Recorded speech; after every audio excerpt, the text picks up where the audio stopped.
I'm Andy Erwin, and this is the Storytellers.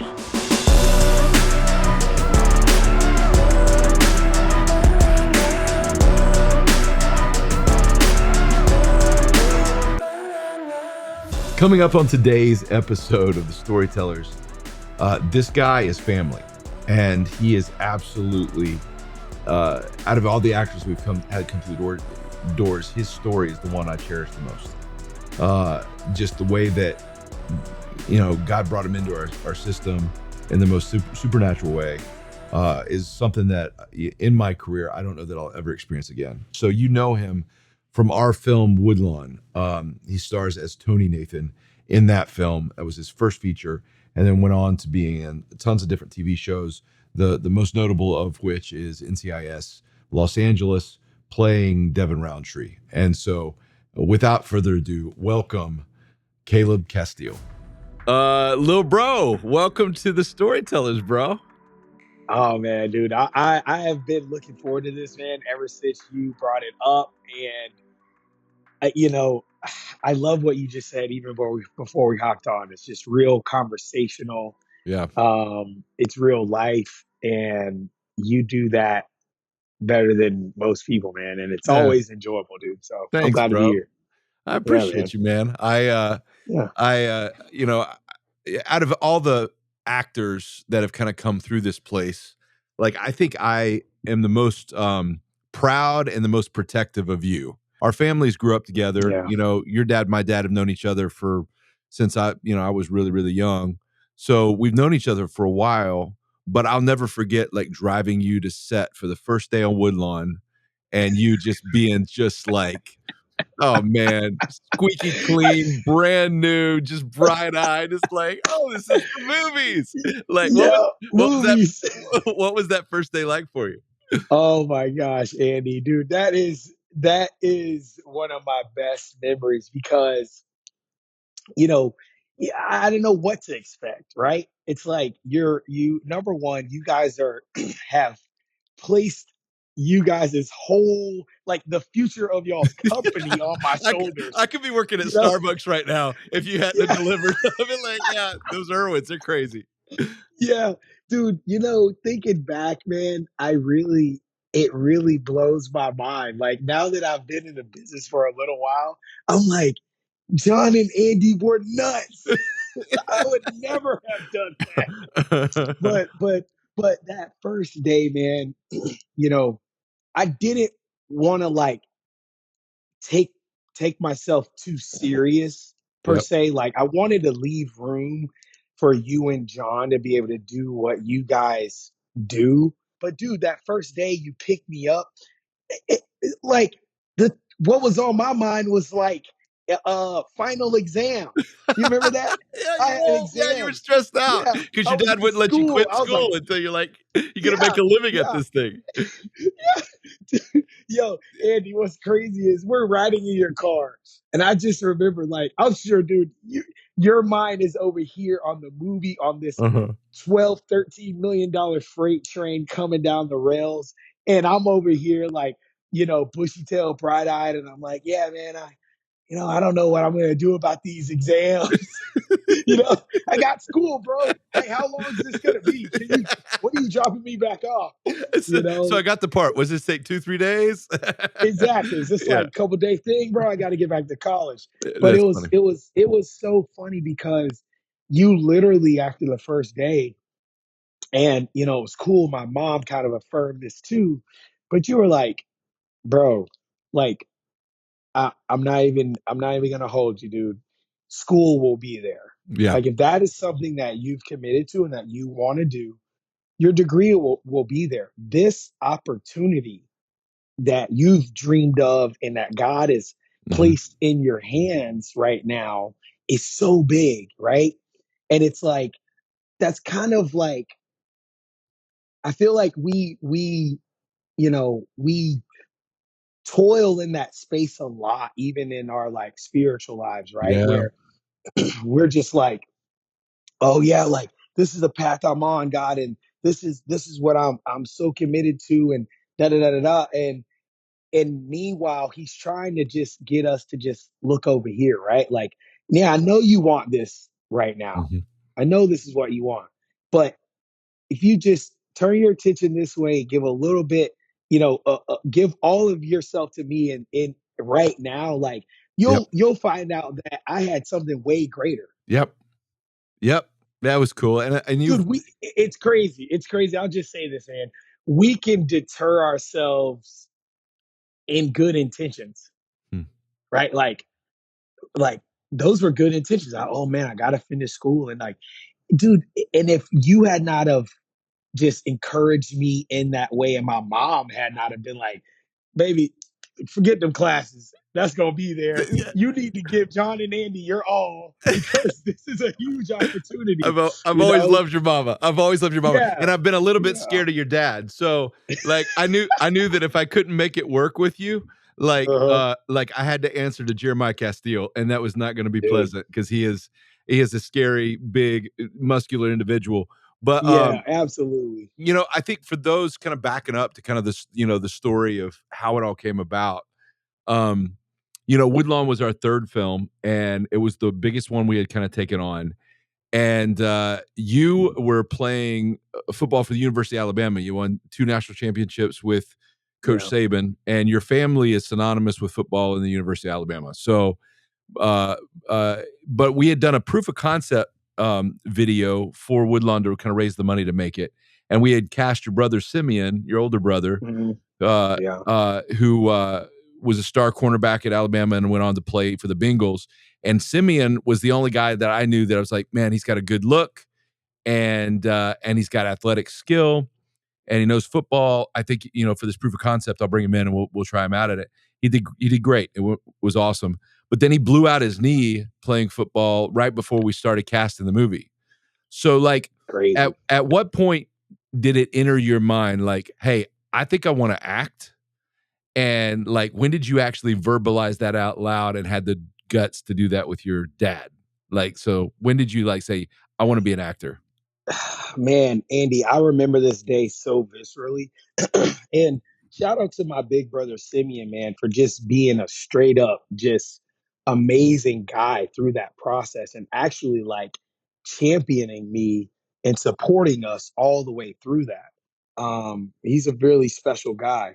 Uh, I remember coming home from a practice in college, and acting was something that had always kind of sat, in the back of my brain as Mhm. something that just interests me. It wasn't something that I particularly like could even fathom really doing, Right. but it was something that was fascinating. So, and I was telling this story to somebody today in our acting class, and I was like, I remember the first exposure that I had to it was in eighth grade. We go and we do our electives, and I chose drama. And I remember being kind of per se bit by the bug that day. Mhm. And so I just kind of stuffed it back there. And then when I got to my junior year, playing for Coach Saban, we had won 2 national championships back to back. Great experience. But Andy, I came to the point in my life where I realized, like, number one, I wasn't happy. Like, look, all of the lights on the dash were blinking in my Mhm. life, Yeah. and I wasn't happy, and everything was saying that I should have been right. Mhm. Like, I'm 21, I'm in the best shape of my life, and got a great family, won national championships, all this stuff, and it just, I was not happy. And I remember coming home one day after a very long day of hard practice, and at the time, I was living with both of my sisters in college. And my oldest sister, Leah, who very fitting now, she's a psychologist. Uh, she looked at me in the hallway. She passed me and just just threw this line away. But she was like, "You're not happy." Just kept walking. I'm like, yeah, right. Like, thank God for women, man. Thank God for women, man. I've been walking around with that Yeah. for almost a year at that time, And she boils it and down to had one sentence. that's it. You're not happy, and Not happy. And me, I'm no. What do you mean? I'm trying to fight it. She's like, why are you fighting this? Because of dad? Because of are you afraid? Like, let's really talk about this, man. And she sat me down in our living room, and I remember to this day, Andy, Leah just helped me break that down mentally and emotionally to Hmm. where I could articulate it, right? Yeah. I'm like, okay, how do I tell dad this though? you know, Yeah. Yeah. and and and and I could have that conversation courageously because I it was coming from an honest place. Yeah. I wasn't running from football. Yeah. I had just literally come to the end of it where I Hmm. was like, this chapter's closing. And really, the pain and frustration that I was experiencing was me just mourning something Hmm. that filled a big space in my life. Yeah, because And I mean, God was like just, football yeah. was like that was like the family path. It was like, you know, Oh my gosh. Castille men, they go on and finish their football careers. It's like, That's it. you know, That's and it. so you were the It's first one to so kind of break the ingrained. mold. Yeah, you broke the Yeah. mold. So it's like, so you've done like one commercial, then Woodlawn kind of gets announced that we're looking for actors, and you audition. And I to be honest, I never saw your audition up front, so I never saw it. And then once Yeah, I I saw know. it, I'm really glad that I Yeah. didn't see it. Yeah. Oh, I know. Oh, I know. Dude, it's so, bro, Andy, I'm telling you right now, I tell this story all the time. I still have those audition tapes. Oh And I man. and I was telling somebody, I said, dog, they're like, how'd you know you were gonna be an actor? How'd you know this was gonna work out? I said, bro, because I ended up getting a job that on the first auditions, I said, bro, I was so green, I'm looking dead down the pipe, Yeah, dead yeah. down dead into the camera. I said, I It's had no idea what I was doing. oh my gosh, man. No idea, right? Yeah, And right, it right. was like, and when I think about that, and I think about like just how all of that was orchestrated, like Mhm. God was just keeping me hidden. Yep. He like imagine that, dude. You're a you and you and John are creative geniuses. You see Thank you. that, bro? It's not even a question. Like, there's no way you can even have that conversation with John, with yourself. Yeah, nope. So God was just protecting both of us, dude. It's Yep. really cool to really, when you think back about this story, like how it transpired. Um, it's really incredible. Well, I mean, like there's a certain level of destiny to it where it's like, God's plan was so much better. And I think it made a much better movie. Out of my body of work, like Woodlawn is still the one that I'm most proud of. Like out of anything that we've done since. Wow. Like Woodlawn's the one that Wow. it's the one where we found our voice. It's the one where I just really believe in the final product. It's the one where Mm, I think I grew a lot as an individual because there was so much going on racially across the country that I think I learned more from you and Lance and Sherry and Marcus and Joy and the rest of the cast and Devon helping me understand the context of what the story we're telling. And I think you guys helped direct the movie every bit as much as John or I did. It was a group effort. But I think, what we did was we went on and we had cast this kid out of London, really good actor, and had cast him to play the role. And you just didn't quit. You decided, hey, I'm gonna be the stunt double, and you tried out for the stunt team. And I got called from Mark Ellis, our football guy. He's like, hey, this kid that just came in, like he runs gorgeous. You have to get him for me. I was like, what's his name? He's like Caleb Castille. I was like, oh, I know Caleb. And then I get a call from you that said, my dad won't let me drop out of school to do this. You got to get me college credit for it. So next thing you know, I'm on I'm on the phone with the University of Alabama saying, hey, he's getting a communications degree. This should count yeah, for something. And exactly. and I'm like, I'm spending days doing this. And I'm like, God, why am Yeah. I love Caleb, but why am I Mm, doing this for the stunt double? And God just mm. kept laying on my heart it was important. And then all of a sudden, 3 days out, we get the call that our actor, his visa got pulled. They couldn't get him over from London. I start getting pitched all these actors of like, hey, try this person, and I'm like, do they run? Do they know how to play football? Like, I wanted it to be believable. And I went to church that day, and my pastor, David Platt at the time, he spoke and was talking about the prophets, the prophet Samuel going and trying to find the King David, trying to find a king at the sons of Jesse. Goes all through all the sons and gets to the end and says, "Don't you have anybody else?" They're like, "Well, we got the shepherd boy out back, but you don't want to talk to him." And all of a sudden, it hit me. I was like, "God, surely you're not talking about Caleb. He's done one. He's done one TV commercial." I was like, I thought it was crazy when I said it out loud, and God just Yeah, was in really church. clear to me in church. I was like, and Oh. everybody thought I was being all Pentecostal. I was having a panic attack, like, and I'm like, God, that's insane. And he's like, and he clearly said it was almost like I heard his voice. He's like, he has the heart I'm looking for.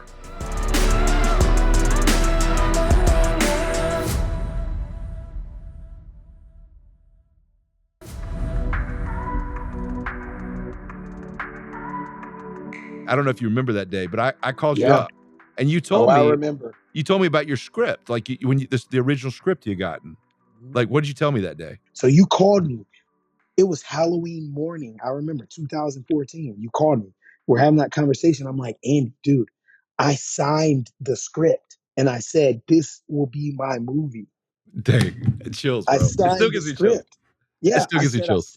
I signed the script and we put it up. And dude, I remember that was in August. That was in August. Like when or man, it may have been a little bit before the first wind of it. But Yeah. anyway, going back to your point, dude, like I just was like blown away that God had just stood on that his word and Mm. what he had put into my spirit. I love that. And it just propelled me more so just in my walk of faith more Mm. than anything.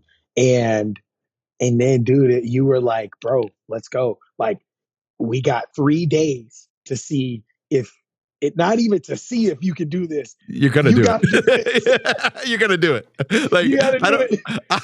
Yeah. I don't care if we have to have puppet strings on you. We're gonna get it. Yeah. We're going to get it. We're going to get it, man. And I just, Andy, it's so amazing how, like, you look at the dichotomy of that situation, right? Like your faith in that moment Mhm. of like, God, like, how is this going to work? Mhm. And you believing what God has shown you and John, right? You standing on faith. I'm over here. And he's like, oh, I can take these two guys. I can do something. I can Yeah. see a lot of people it's like, man, just give them something to work with. All Yep. right, God, I'm going to grow out my hair. I'm going to read this script more than anything I've ever read ever in my life. I'm going to be in shape. I'm just going to be prepared. Just all I got, Lord, all I'm bringing to you is the raw talent I have in my preparation. Dude.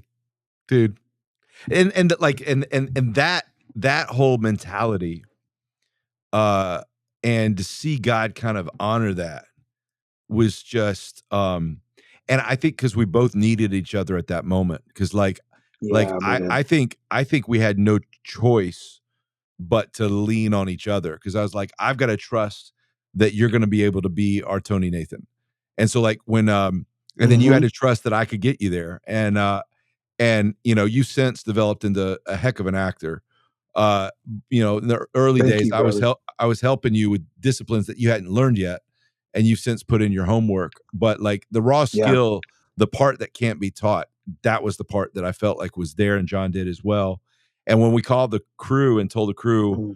we're doing this story about this kid that the whole team rallies around and they make a star. I was like, Caleb's our star. We're going to rally around him and kind of help him realize what he's meant to be. The whole crew just started cheering. They because you had absolutely won him over Wow. during all the rehearsals and the practice and everything. And so Yeah. it just kind of infected the rest of the movie and the way that we kind of told the story. And then next thing you know, you're on set with like some heavy hitters, like you know, Yeah. you know, you know, I throw you in a scene with Oscar winner John Voight, and then you got Nick Bishop and Sherry Shepard and Lance Nichols, and this is like a great cast. Like, Yeah. what are some of the early memories that you had, and what did you learn as an actor, as a young actor, kind of stepping Yeah. into that world during that film?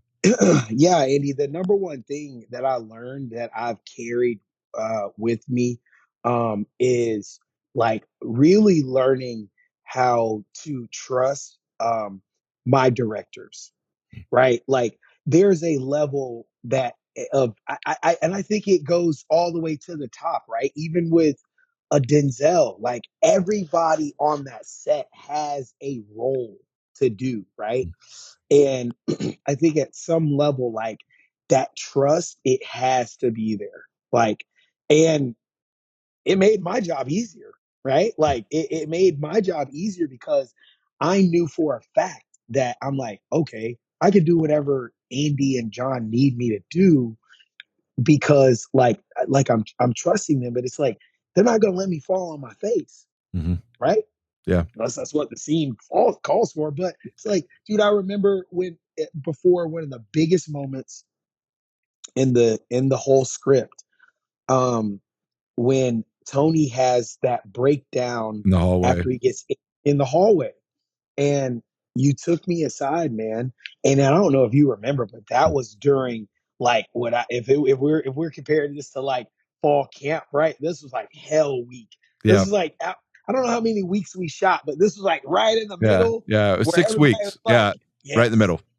yeah, right in the middle. And at that point where like dude, like no one has slept. We're Mhm. all nocturnal, but that's when you got to rely on that trust in those fundamentals, man. And that's the only thing I really had to really lean on. But yeah, you grabbed me to the side and you were like, man, like there was a moment where we really went deep and you took me in a room and you were like, look, if we got to be here all night, like we're like, I, I want to make sure that you get to the place that you need to be for this to work and for it to feel Mm. truthful.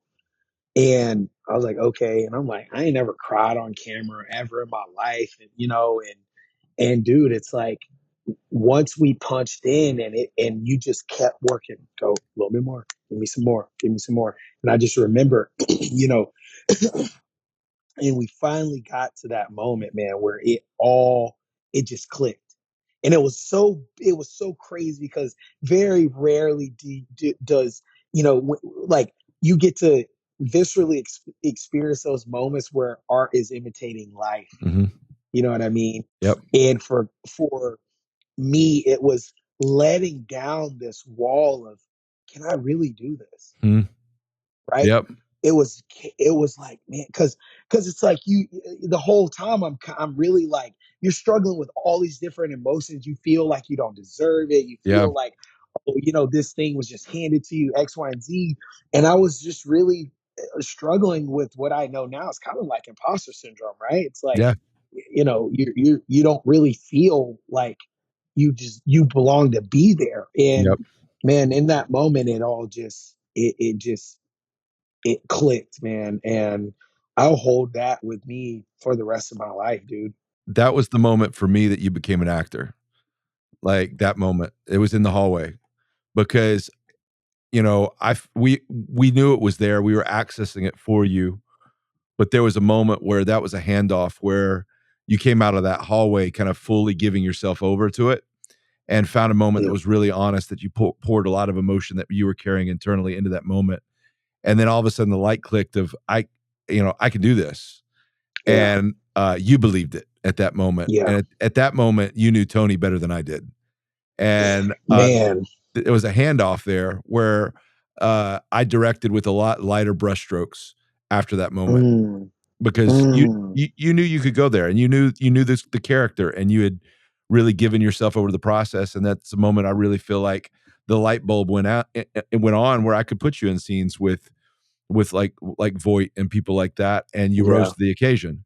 And it's Yeah. kind of it's a cool handoff, and like through the whole process, it was pretty cool seeing you grow with that confidence and finding it. And I told you early on, I said, listen, today is your first day, and it's all like wonderful, and you hear music playing and it's awesome. But in 3 weeks, I said it. I was like, in 3 Yeah.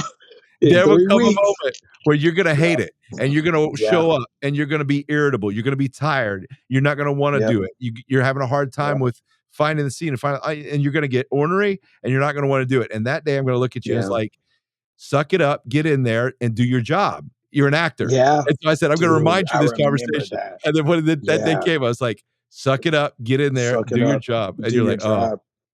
Your directing style, like figuring out that, okay, if I get Caleb just, and I remember this now, ooh, buddy, I remember this now. I would be like, why is he taking, dude, my coverage is always last. He's coming to me last, punching in last. He's like, I yep, was I wearing got to you get out. him exhausted. It got him Yeah, exhausted. I got to get this dude exhausted because it's like we're it erased everything, right? Like Mhm. all of kind of that the inhibition and different things that all of these different walls we put up, Yep. right? And then all of a sudden it's like, no, that's Caleb, Yep. you know. Yep. And it was so funny. I'd be like, dude, like, it took me a while to figure out what you were doing, and Yep. then I could just embrace it. Yep. And even now to this day, like that is something that I've found this marriage on set when it's like obviously every director is not going to go there, but I found different ways to kind of get myself there if it Yep. calls for it, and that's something that I took from you all those years ago, man. That's awesome, Still dude. working today. That's Yeah, cool, dude. I love it. So after Woodlawn gets done, it was one that was hard fought, but I think at the end of it, we were all really proud of the experience. And you decide, hey, I'm gonna make the jump, and I'm gonna chase this thing in LA. And we have kind of yeah, a brother relationship, and so I just like, hmm listen, little bro, you're gonna go out to LA, and everybody is gonna be. It's never gonna come as easy as it did with Woodlawn. And you're going to yeah, go out and everybody's going to be just as good looking, just as eager, and it's going to be ahead of you with training. You're going to have to put in your work, but that's going to be where you become an actor. And I think you're kind of like, yeah, yeah, yeah, yeah, I got it, big bro. I'm good. I'm good. But you went out there like, yeah, dude. Whatever. You see these yeah, ads? whatever. This is my moneymaker, man. Yeah. And I'm Exactly. like, I'm Yeah, like, exactly. Like, I'm like, yeah, yeah. But you got out, like, yeah. how was that transition to LA at first for you? It was exactly like you explained. Like you get out there, and it was like my first day being at Alabama. Right? Mhm. It's like Briarwood was Briarwood. It's like I Yep. was the man.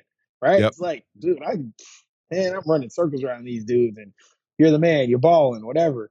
And then when I got to the University of Alabama, it's like, oh, everyone here runs a 4.3. Even that guy who's 280 and he's 5 inches taller than me. Yeah, yeah, yeah, yeah. Okay, cool, cool. All right, got to find something that separates me, Yep. right?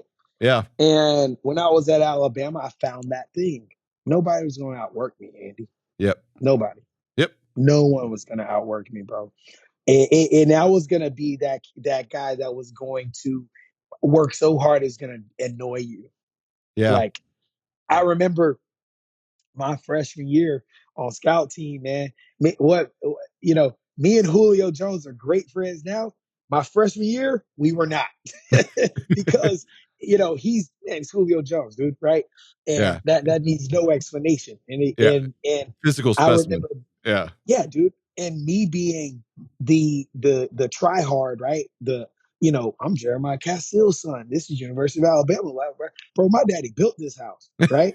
And it's like, I mean, your dad was and so literally a pallbearer for Bear Bryant's funeral. Like, yeah, so literally, literally. literally, Yeah. right. And for me, I just remember where we would get into it because it was like, bro, I'm not taking reps off, bro. I'm not. Number one, I'm like, I can't give the coaches any reason not to put me in the game, Yeah. right? Like not to give me a shot. So, I just remember him, it would be all the time where who'd be like, hey man, I'm like, no. And it would come to confrontation, right? But and But anyway, Andy, I took that same mindset out to Los Angeles. I was like, dude, nobody out here wants to work. They just want the work. Yeah. And what I figured out is what a great coach told me was the work finds you in the work, right? Huh. So it's like, what are you doing, right? Like I said, to number one, separate yourself. And that is its own, you know, conversation in itself. But for me, what I did was like, okay, what are the things that like I can absolutely stand out at, right? Yep. And then you hone in on that. And then like what you were saying, I had to get in a acting class environment and like strip down all of the emotional walls that Mm. and mental walls that I was carrying Yep. as a person, and realize that like, dude, there's like you step into some of these acting classes, bro, and just straight up, you know how this is. You see actors all the time. I'm like, bro, we are weird. That is a weird space to live and breathe and operate in. I just got back from classes. Like it never Yeah. changes. I Yeah. feel just as weird Yep. today as I did 8 years ago. I love it. So, you know, going out there, making the transition, I found out just what parts of Caleb just you know, my mom, I remember the first week I moved there, she sent me this text. I still have the screenshot. And she was just, you know, um, she was speaking life over me, Andy. She Mm. was prophesying on me, and she was saying, "Your baby boy, you are set apart." I Mm. don't. She literally was like, "I don't care what anybody else's journey is out there. You cannot subscribe to it. Mm. You are set apart. You know." And I just believed that. I believed that God was gonna put me in the right Mm. rooms. And yeah, man, it was so challenging in the beginning because I just had no understanding Mm. of how it worked. So it was just frustrating the fact that this thing that you're putting so much time, effort, and energy into, it's not a performance based business. Mm-hmm. It's not like, oh, I worked way harder than him. What do you mean? Right? Mm. It's like, no, like he just fits what we need. And I remember the head of casting at CBS literally like um, I guess this was 5 years before I signed the deal on NCIS. Meg, um, I went in and I had a general with her Yeah. over off of Radford, and she sat me down and so funny, and she was like, "All right, Caleb, who are you?" Opens this folder. I had my resume, headshot, all that stuff in it. And I was like, oh yeah, I was like so excited to tell her about Woodlawn. She's like, yeah, I never seen that, you know, you know. Like, oh, okay, well. Okay, sick. Well, that's all I got. So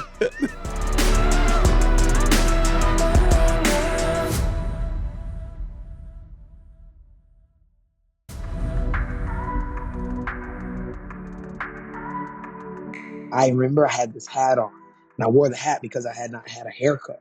And Uh-huh. she was like, take your hat off, and she could tell I was kind of got a little bit nervous. She's like, take your hat off. Let me see who you are.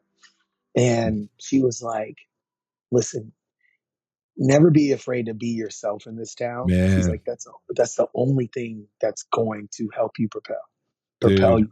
And great then the advice. next thing, great advice. And then the next thing she told me was, um, she said, Caleb, uh, just sitting here with you, like she was like, I haven't even seen any of your work. She was like, but obviously you would not be in this office if you didn't have it. Mm. And she said the same thing John Voight told me on set. And I don't know if I've ever told you this story, but John pulled me aside one day and we were prepping for the scene on Tony's back porch. Mm-hmm. Beautiful lighting, Yeah. great movement. Bro, I love that scene. Yeah, it's a good scene. Um, and he said, he's like, son, man, it's like, I'm going to tell you the same thing I told Shia LaBeouf on Holes. He said, Shia, you got that it.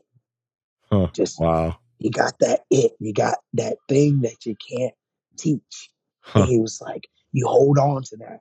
He's like, anytime you feel down in this business, anytime you don't feel up as an artist, he said, you hold on to that, knowing that it is why you're here, and he said, that right there, that'll push you. And he said, Man. man, he said, dude, he said, that's the star quality. Hmm. And Meg said the same thing. She said, if you take this serious, Caleb, she said, you'll be a star. This will work out for you. Man. So just take Dude. it serious. And I mean, that's like water in a desert for somebody, like, to hear that, in that Oh season of my life. gosh.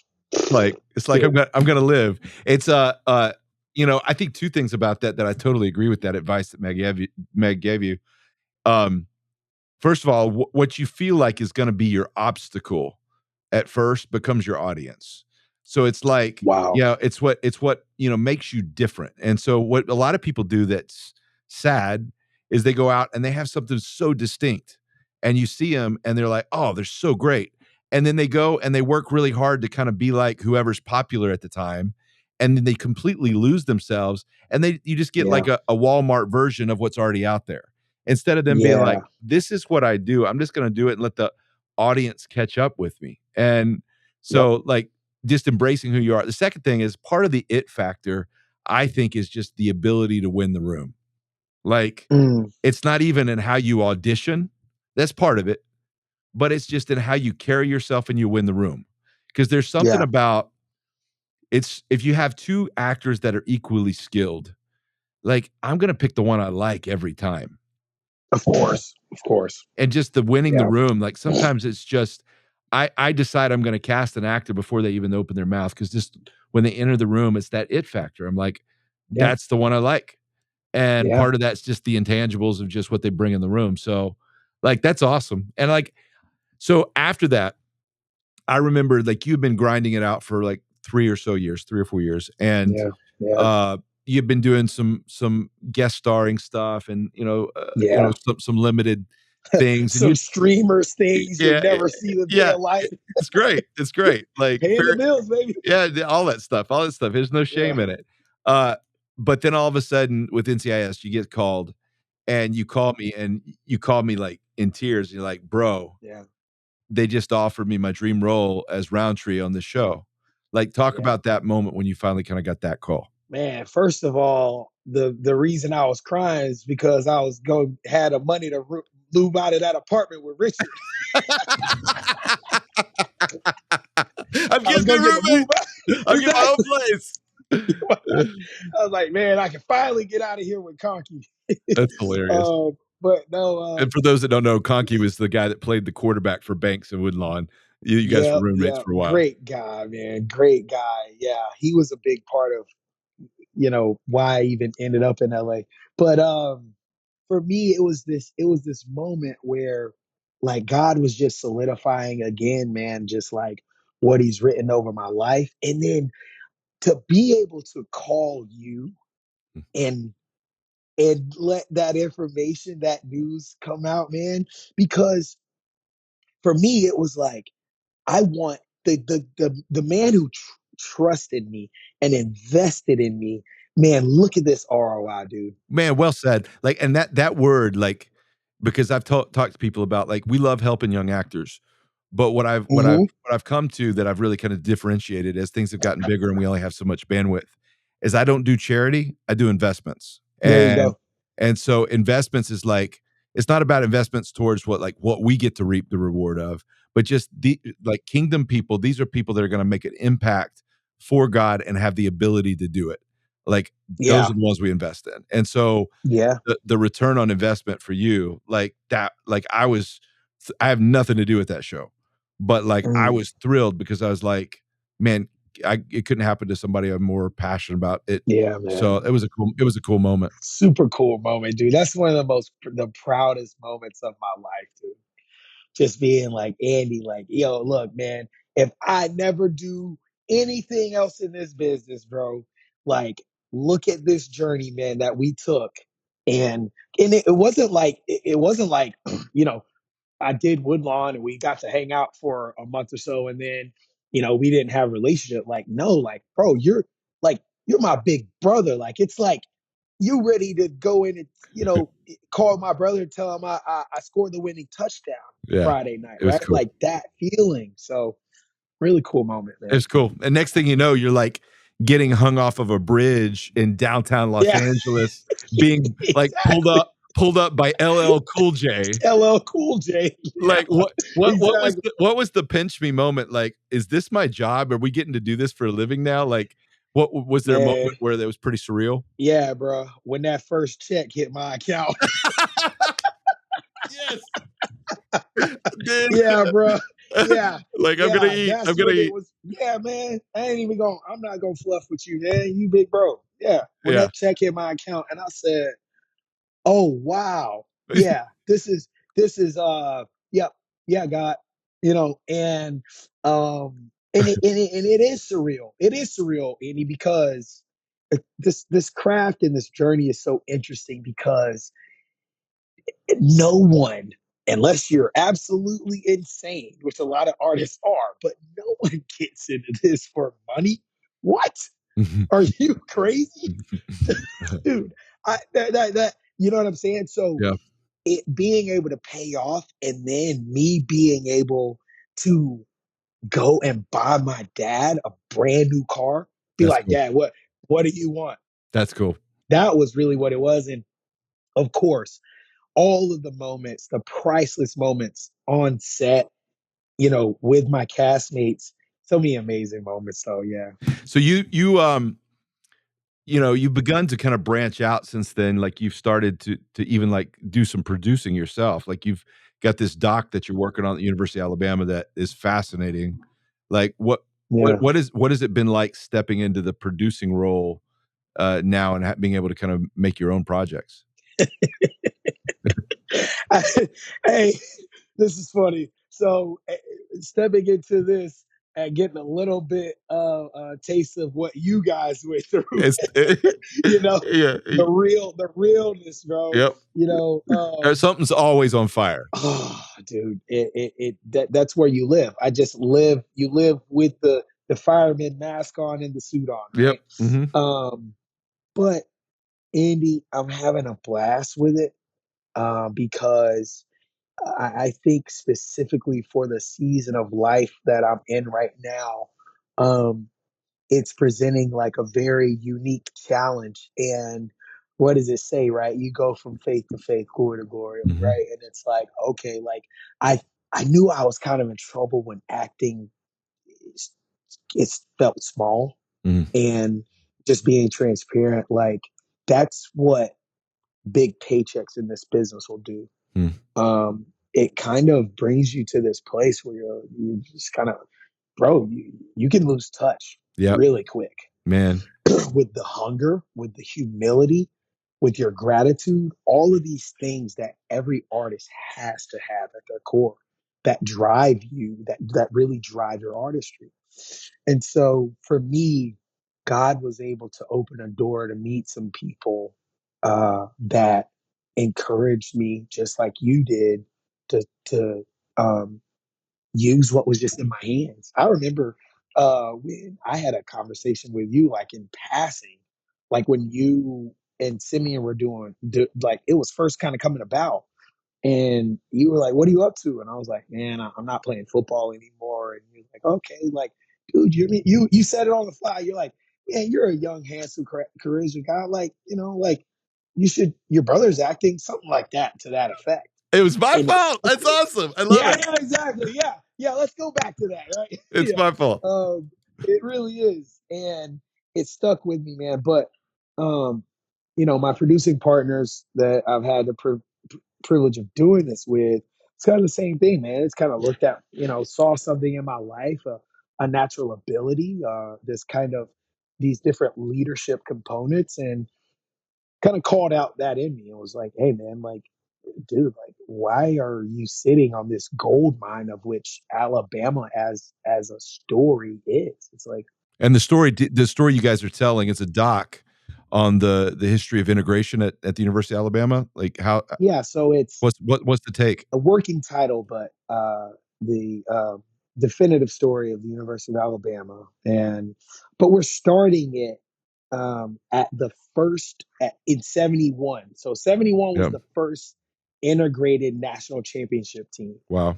And then so we're taking you guys all the way from 71 all the way up to we did all the interviews on the 50th anniversary Wow. of that 71 team. That's So cool. that's when all of the interviews were captured, and these guys who are older men now but were 18, 19, 20, 21 year old boys then. And you see the adversity they went through, the path that they had to pave, man. And a lot of this just from being a fan, but also getting very in depth with Tony's story, man. It's like being able to uh shoulder that. Yep. These guys were shouldering life, bro, like no other. Like, Dude, it's such a good story, and I mean, I think there's so like, for you to be able to tell the rest of that story is really exciting because we hinted on it in Woodlawn, but for you to go back and tell the real thing is cool. And I think the other thing that's cool is this, is I think where actors really get their power back is when they start to produce, because then you get to mhm, create the things that you want to be a part of, that you want to be in, the stories you want to tell, yeah, and it gives you some control over your trajectory rather than just, waiting for the phone to ring. So I'm yeah. I'm excited for you in that regards. And then on the other Thank you, brother. the other thing that you were talking about after kind of post success, when you have a breakout moment and the Yeah, checks do start hitting your account, it is so yeah. easy to lose yourself in that. Was there a moment where you found yourself having to kind of reevaluate, or how did God kind of keep you focused? Because I felt like you've weathered the Mm, storm well, and you may have had some bumpy moments here or there. I don't know, but I do know that where you're at now is in a really great headspace. So was there a moment where it started to kind of like, I got to get my head straight, or how did it affect you? yeah, man. Just to be very transparent, because that's the only thing I know with you. Like, we all get to those moments of life where you're in a situation or circumstance where you said, you told yourself, man, I told myself I'd never do that. Hmm. I'd never say that. I'd never do that Been there. thing. I'd never, you know? And it's like, okay, one time. But when you find that you strung along a couple of Yeah, those it's becoming the moments, new normal. Yeah. it's coming to new normal. It's like, no, that's who you are now, Yeah. bro. Like now we really got to have a conversation. Totally get that. And man, like God has used a couple of different circumstances, you know, over these past couple of years to just reel me back in. One of the ways that on my own kind of action is, man, I just get back around my family, dude. That's cool. You know me, like, bro, I Yep. love Bama, dog. Yep. Get back to Birmingham, get back, and even like you and I, like we have check-ins, Yeah. and and it's like that check-in, whether it comes once a week or once a month or every other month, like it still is in the back of your head of like, big bro gonna text you and You got to be see, hey, honest. how you doing? And you got to be honest, right? And and so, yeah, man, it's been a journey, but this this acting career, this city, um, has been something, man, that is it's grown me up Mm. immensely. I've seen it. Yeah, I've seen it. For young actors that would, you be talking to or whatever, people that are just kind of trying to get their start, that they have this, dream they're chasing. What advice would you have on them kind of starting in the industry, as far as a young actor, like good advice, and then how to stay grounded and not lose yourself to the industry? yeah. So first thing I'll say is you got to do things that are conducive to relieving your stress and your anxiety, especially if you're pursuing your art in a big city like Los Angeles, like New York. I mean, now, Atlanta's becoming that space, but man, dude, pay your bills. I need, you know what I'm saying? So for me, it was like doing what needed to be done. There were seasons in LA where I was hustling on Uber or doing whatever. Like you got to have something that's just taking care of your basic necessities to keep your mind Yeah. at ease. Then you can flow better as an artist. And then as far as just um, staying grounded and not letting this beast of a business overtake you, I think there's two things. Number one, like you got to realize, like at the end of the day, like it's a job, right? Like, and if you get the opportunity and the privilege to do it, take full advantage of it, and because that gratitude is what's going to keep you grounded, right? Always just remembering, like, shoot, like, like, hey, I remember them days in Studio City. That's how I tell myself when I was on set. Hey, Mm. look, whatever you can give me. If we got 120 shoot days, you can give me every 5 a.m. call time you want to. It's better than me being on that couch in Studio City, wishing, you know.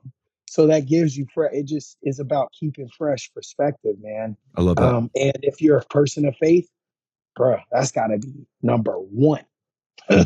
Well Number said. one on the list. Number one on that list, man. Yeah. Getting in that word, get a church community, whatever it is, man, that like that's going to like keep the mission.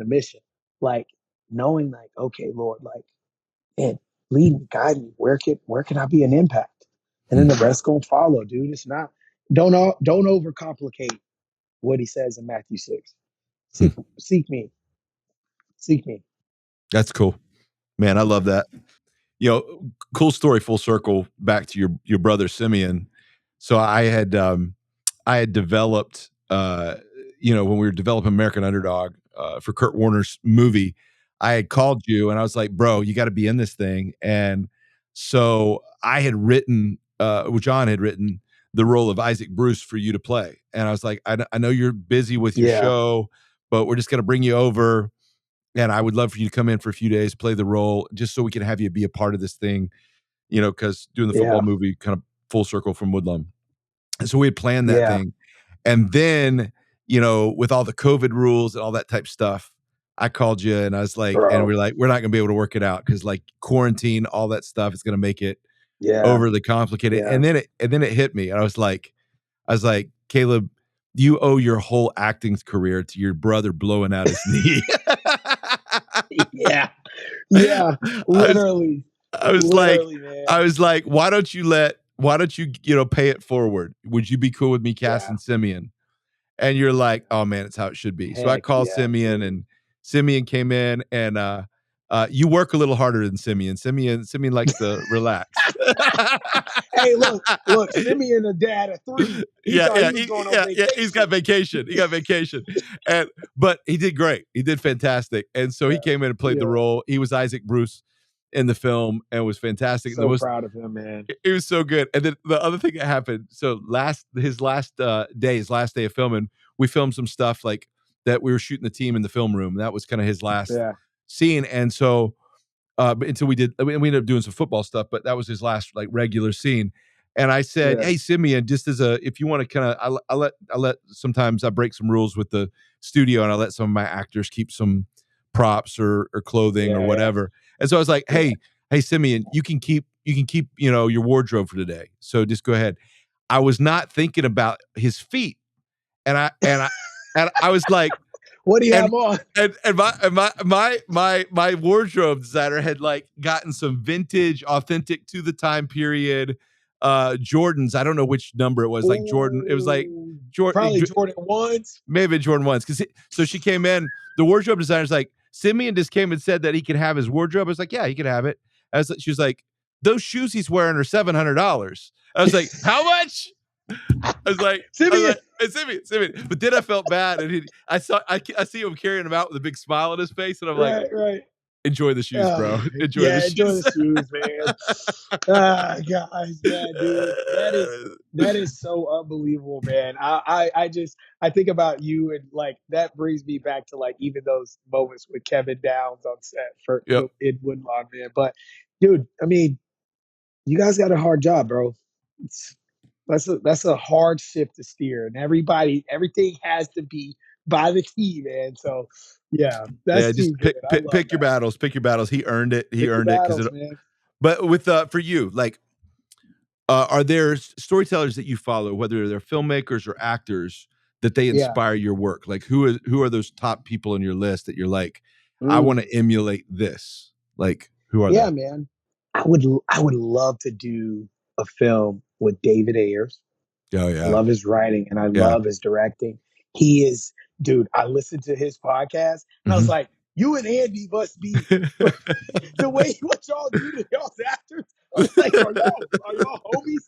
Yeah, And he yeah. was talking about the process with Fury, and I Hmm. could just Beautiful film. feel, dude, unreal film. I could feel my feet frozen again in that Yeah, Woodlawn. dude. You're like, do it again, dude. We need it again. We need it again. It was of all the times in Alabama, it was like 20 something degrees, and y'all needed rain Rain, towels. rain, rain. Yeah, You yeah, know, yeah. We um, pushed the limits that night for sure. push the limits on I, that, man, and it came and it showed. It mhm. showed. Pain showed. Um, yes, and um, yeah, man, like he's doing. He, and we've talked about this.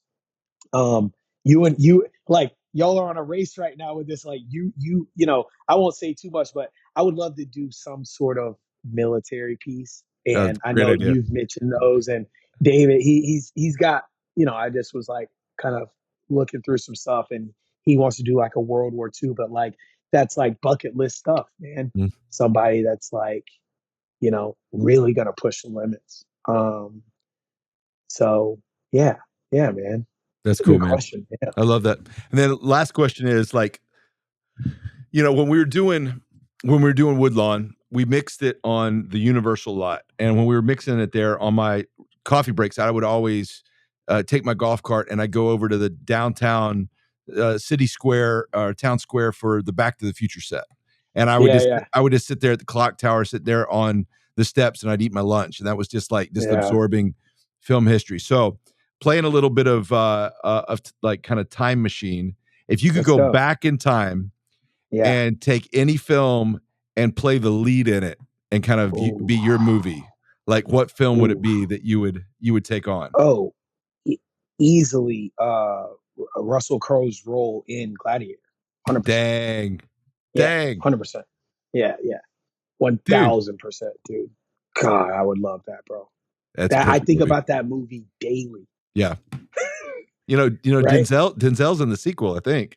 I know. Yes, he's in the sequel. Like what you do today will be echoed In into eternity. eternity. Like, come on, man. Come on, man, dude. That the whole story behind how that film was made and everything that went into it, man. It's like the last thing I'll say is like I'm looking forward, Andy, to being able to bring what I can do physically Yeah, to a role again. yep, You know, and I did a lot of that. A lot of NCISLA was very physically taxing, but just really pushing those limits. Like I really want to push those limits. man. Yeah. I can't wait to see it. I can't wait to be a part of it. I got roles that we're writing with you in mind right now. So, Let's go, brother. fingers crossed, man. Well, Yes, dude, sir. little bro, I love you to death, and I Love you, just, man. your story of what God's done in you and how you have stayed true to who you are. Like I can Thank you, bro. honestly attest that as I've watched you grow as a man, that I've watched you always kind of come back to just your roots of who you are in your faith, in your family, and why you do what you do, doing it with class. And I think that, people like that are rare in this business. And I think God's just getting started with the influence that you're going to have. And I'm just proud that we get to be a part of that history. And I can't wait to cheer for what's next for you. Love you, buddy. Love you too, man. And roll tide. Roll Tide, baby.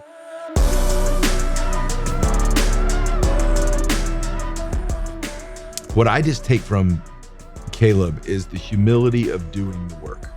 Like that whole thing of, at the University of Alabama where he said, I may not be the most physically gifted, but I dare anybody to outwork me. And so he just worked hard paying his dues.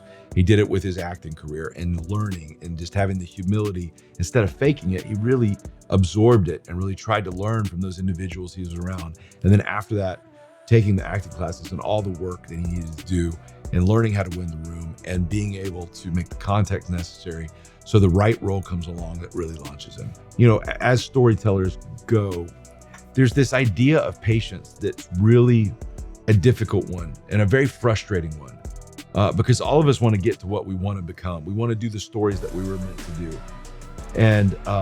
And there's this impatience that sets in, and sometimes that can drift over into entitlement of I'm here to be discovered, or I'm here to for them to see how great I am, or to be validated. And that moment sometimes comes far after we think it should. And so there's a frustration that you feel a lot of times. But what I tell young actors and young filmmakers is it's part of the process. If you help a butterfly out of its cocoon too soon, it doesn't have the muscle strength to be able to fly. And so you've got the struggle is part of it. And instead of railing against it, embrace it. That the times when Caleb was running errands for Uber, or being able to, do odd jobs to pay the bills, sleeping on a couch at his buddy's house, the whole time he was honing his craft and waiting for his time. And so I think for each of us that feel called to this, it's about the long game and about paying your dues and being patient. And then that time will come where you'll have your story to say and you'll know exactly why you're there telling it. It's not about, being discovered. It's about having your time. And so I just encourage you to embrace the journey the way Caleb has. Thanks for watching. We'll see you on the next episode of The Storytellers. The Storytellers is a Kingdom Story Company production. It is produced by Nick Carey, with production assistance from Ben and Justin Bailey, and creative assistance from Jaron Weatherly and Beecher Proch. Our executive producers are Kevin Downs and Brandon Gregory. Social media for the show is run by the Troops and Allies team, and our music is Twisted Rooster by Tommy Prophet. Special thanks to our entire team at Kingdom Story Company. To make sure that you never miss out on any of our exciting guests, subscribe to The Storytellers for free on YouTube at Kingdom Story Company or wherever you listen to podcasts. For exclusive first looks at our upcoming films, behind-the-scenes content, and invitations to advanced screenings, join the conversation as a Kingdom Insider at kingdomstorycompany.com and follow us at Kingdom Story Company across all platforms. As always, thanks for joining Andrew Erwin and his friends on The Storytellers.